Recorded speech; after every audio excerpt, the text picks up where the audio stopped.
think about too when we personally face like our own issues is that we shouldn't be discouraged when we don't have or deal with other things that other people have. Like David wasn't discouraged when the armor didn't fit him. He didn't feel less of a man or anything like that. If anything, he was humbled for the experience and he was able to defeat Goliath like in his own way.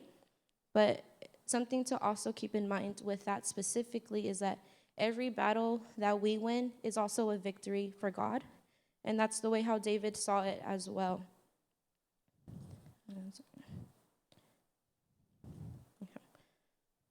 So just like how David did, like in our own personal battles, we all have to depend on God and let him lead us. Just like how the song was talking about, like how the Spirit lead him, how the Spirit led him, and that God reminded him of his word and his path. And that's the same thing that we have to go in as well.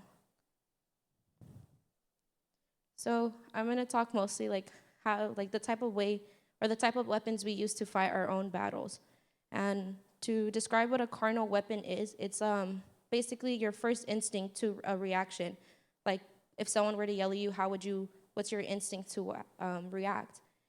And for me personally, my first reaction whenever like I'm upset or like someone's trying to attack me, I either cry or I like insult the person back. I'm the type of person that I rather insult you and hurt you before you can hurt me. And I know it's not the right way to do it, and it's something that I've definitely like have been trying to like fix myself on. Like I think the last time like it was kind of bad was in high school. I had a friend, my friend was complimenting me, but it sounded like a backhand compliment. So like I was like, you know what, before you finish saying what you're gonna say, like I'm gonna attack you. And I had said something like mean to them. And like I think I made fun of him basically. And he was just like, why would you do that? Like I'm trying to give you a compliment. And I was just like, oh, I don't know. I didn't see it as a compliment, so I tried to hurt you first before you could hurt me. And that's when I kind of came to the realization that maybe I shouldn't be doing that. So that right then and there, it's kind of given me, like, for me to personally start thinking before I do something. And it's like the thing, like, think before you speak.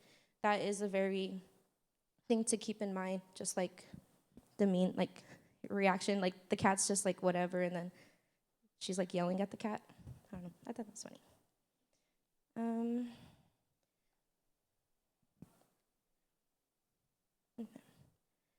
And most important thing too is like self-reflecting on your strengths and weaknesses, because you have to be emotionally stable to fight the right way.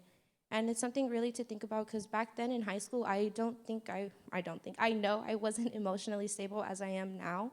And I didn't do things the right way. And I was able to self-reflect on that. And so now I'm able to like move on and not react the way how I used to react. And these are, it's a little messed up on the thing, but I'll explain here. It's, I just put my own personal strengths and weaknesses. So a couple of my strengths was I was fully committed to God. I'm a good organizer. I'm not afraid to express how I feel. And I never finish a job half done. And some of my weaknesses are I'm quick to be discouraged. I spend a lot of money. I don't think sometimes, or I overthink. And then there's sometimes that I am too bold and I'm too straight up that I could hurt someone's feelings without realizing it. And going a little deeper into this specifically, self-reflection, it was also as soon as I had graduated high school, I started to go to therapy. I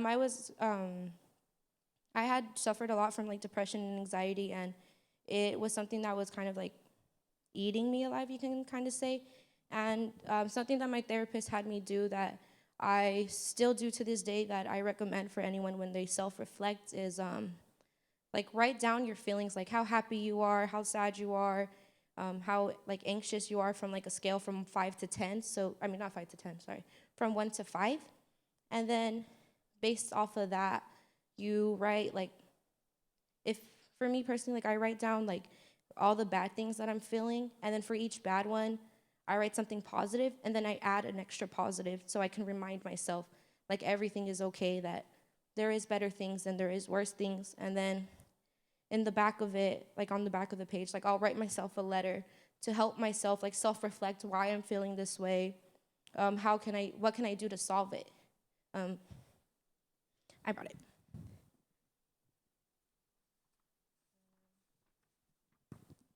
So you can kind of see.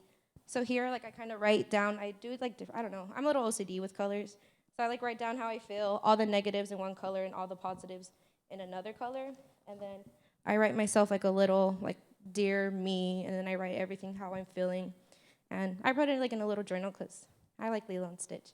So it's like something that I do look forward to doing like every day. It's something that for me it helps me self-reflect and I'm able to like grow and see all the good things that God has in my life, and it's able to make me stronger.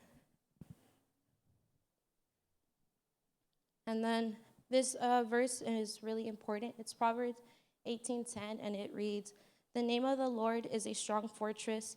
The godly will run to him and are safe." Um, and it's something that we have to keep in mind because no matter what giant we face, God is always battling with us. So whatever battle we win is also a victory for him, to also keep that in mind. And that's all I have. Um, I don't know if anyone has anything to say. Um,